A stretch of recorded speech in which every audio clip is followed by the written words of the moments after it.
was definitely a fun experience. Yeah. Well, I mean, so you made videos. I mean, Well, those are like vlog style videos, and then there's the cinematic storytelling videos of like the families and what they go through, and like me coming in and surprise them with yeah, something. you were like the underground Make-A-Wish for a while. Yeah. Yeah. I guess you could. That was better than Make-A-Wish. Make-A-Wish is all fake. Yeah, you told me that, right? Well, He told me once that Make-A-Wish is like everything that they did is fake. The kids, the stories.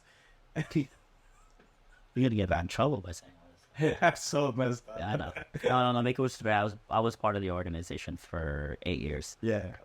Like I said, with conflict of interest and just wanting to do my own stuff. I am no longer part of a lot of nonprofits. But again, we were just talking about it earlier.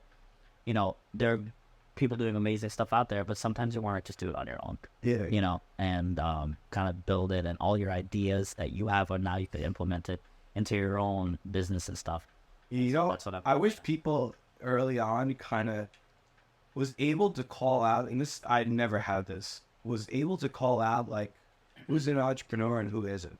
And like the skill set and like the desires and the dreams. Right. Because a lot of those dreams for me, desires, I almost was selfish or, I guess selfish or just like money grab or attention, clout, whatever. But a lot of it is actually just an entrepreneurial spirit of like trying to build things and like, what excites me more than anything else, building businesses and making an impact. And like, for some reason, I had like a negative mindset around that.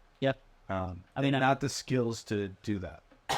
You know, I mean, I've known you for all these years, and we will go through spurts without not seeing each other, and then we'll talk for a little bit and stuff. Yeah. But I've seen the growth, you know, in all areas for you over these years of that mindset that you had, you know. And now, like when I saw your video, you started your own agency, so I said, this is awesome.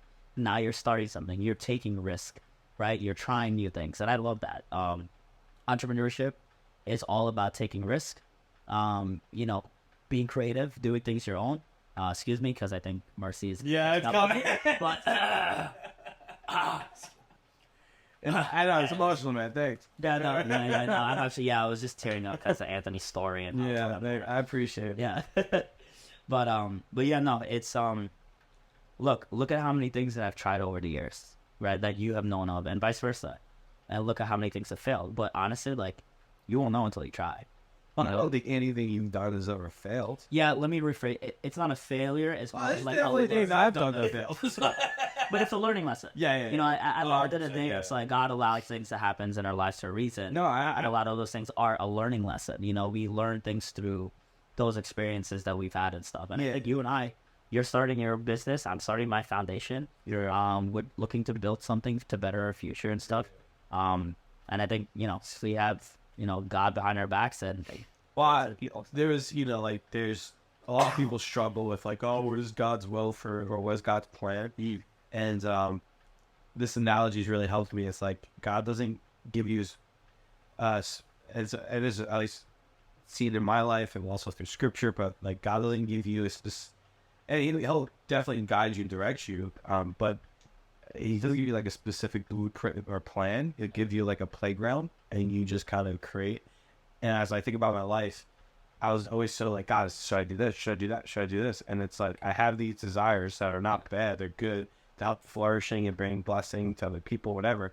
So you utilize, be smart, be wise, and how to do it. But like God's will is like a playground that He gives you tools and desires to make something beautiful out of it.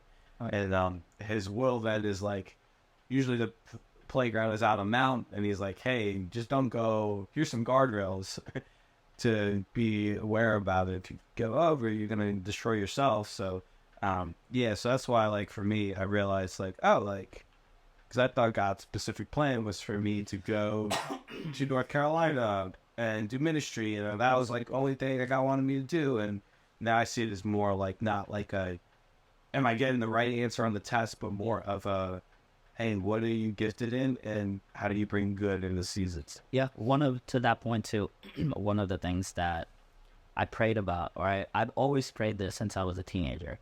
It was, God, like, continue to use me and shine your light through me in the darkness. And I always thought that, all these things that I've went through over my life, it's like, why did I go through these things? And you always ask why.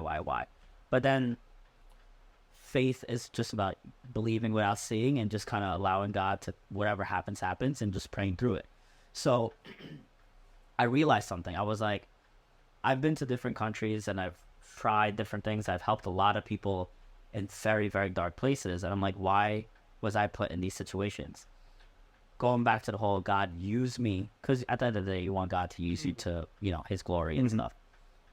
I think for me, it was God's gonna, before you get into the wilderness, God has to prepare you. And it's like, how do we reach the lost? And how do we, shine the light? We have to shine the light in the dark. We're not going to shine the light on the light. You know what I mean? We shine the light in the dark. Yeah. So I think to your point, he's going to put a playground there. And he's like, oh, like, Anthony, you want to be a big business owner or have a huge podcast or whatever? I'm going to put you in certain playgrounds. But sometimes those playgrounds aren't about that. It's actually about your character. Yeah, it's about who you are as a person. It's about who you are as a dad. Who you are as a father to a sleeping dog. Dog. No, don't say that.